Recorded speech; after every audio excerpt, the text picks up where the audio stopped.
and this is the Evnroll ER8. If you're a longtime reader of MyGolfSpy, you've probably seen or heard about Evenroll.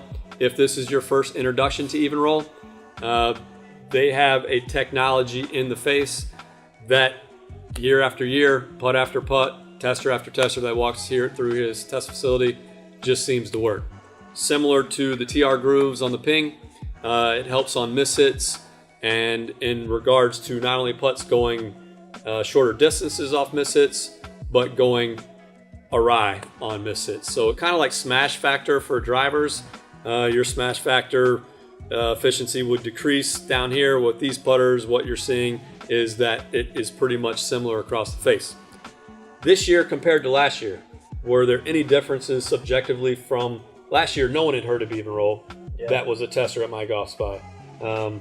This year, yourself included, had never heard of Evenroll. It was my first time getting my hands on them. And this putter was your joint best with Tommy Army. Yeah, and now you're putting with an Evenroll. Yeah. And I think you're putting with an Evenroll. Putting with an Evenroll. Are you putting with an Evenroll? If I ever get a chance to play golf, I do putt with an Evenroll, which is interesting because I had my own brand of putters, and there's no way in hell I would play with my putters if it were to be up against this. So, anyway, subjectively, what did we see this year from the Evenroll and our testers? They like the Mallet a lot. I mean, the feel is always up there with Evenrolls. The looks, it's a classic, rounded Mallet. I would say the one complaint from golfers that I hear on the Evenroll, and it's due to the face groove tech, is that on center stroke shots, it feels a little soft, and they've got to hit it a little bit harder, which is true. Yeah. So that is a honest kind of constructive criticism feedback we get on the Evenrolls. But other than that, this year I think everybody was pretty happy with them, and I think part of the reason is Garen Reif is the designer, and the designs he has made across the entire lineup are all designs that aren't meant to really offend the eye, yet not really meant to be too flashy. They're all just kind of good-looking putters.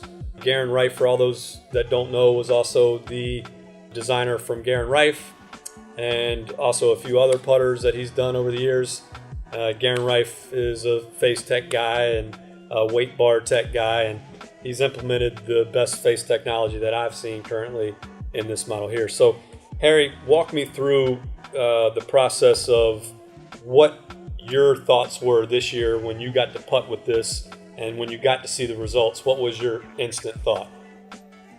Coming off the face, I like the soft feel. I've always played like an Odyssey where it's always had that soft feel. Yep. But obviously, when the older Odysseys that I used to play with, they have no grooves on the face. It was literally just that white bar across. Yeah. So if you hit it, it wasn't going to go anywhere. Now having the same feel, or just a little bit harder feel in this than the Odyssey, but with the technology, it allowed me to be more confident when putting. You know what's interesting I find is that people want to argue against putters they haven't heard the names of when they win a test or whatever. No different this year with Evenroll or last year.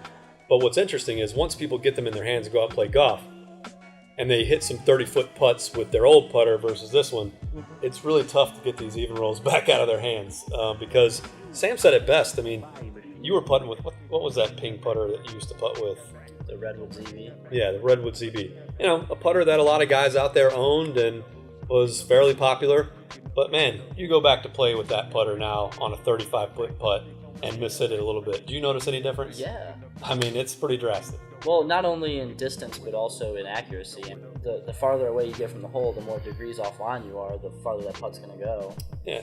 Kind of gives you the confidence, like, if I don't hit it straight on the center of the club face, I'm not going to be penalized as badly. And I can remember testing here. I can remember watching guys testing in here. They're like, dude, I don't get it. Like, I don't get the technology, but it works. So then the other feedback we get about that is some golfers go, well, you guys think this is the best putter. No, we don't think it's the best putter. Just test the best for us. But they go, well, it wasn't the best for me. My first response to that is, have you ever done a test?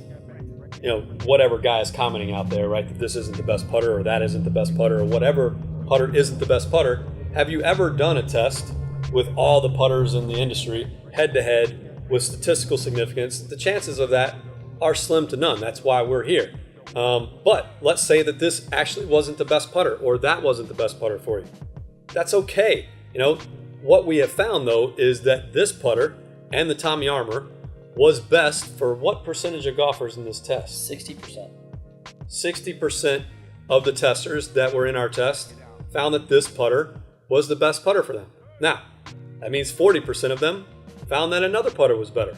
But that's a pretty significant number. I mean that you could go from whatever putter you're playing now to this putter, and 60% of you are probably going to find that this is the best putter for you. If you don't believe this is the best putter, go out there and try it. Try any of these top 5. I think out of this top 5, we have limited the options of 50 down to 5 for you, and that should help you find a putter that helps you drop more putts and help drop your score. That's the goal of MyGolfSpy, is to help you find the clubs that help you perform the best. Remember, be your own brand. So no matter what the name is, it doesn't matter anymore. And I think time will start to show, and the longer we're in the industry, it's going to prove out that names really don't matter. Performance is all that should matter for you.